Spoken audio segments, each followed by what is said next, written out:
Hi guys! Sa video nito, ituturo ko sa inyo kung paano mag-remove ng background sa Canva Pro.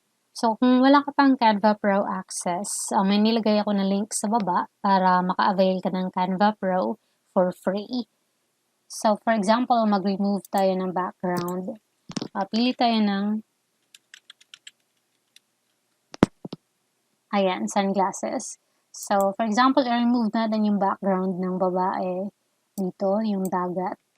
So, click mo yung edit image, tapos click mo tong background remover. Hintayin mo siyang mag-load. So, meron siyang icon na ganyan. Ayan na, di ba? Parang magic. Ang ganda ng pagka-remove ng background. So, click lang tong apply. So, ayan na, wala na siyang background. Tapos, pwede mo tong palitan yung kulay ng canvas. Click mo yan. Tapos, for example, ganyan. Kaya ganyan. Diba? So, ang daming pwedeng gawin sa background. So, that's it.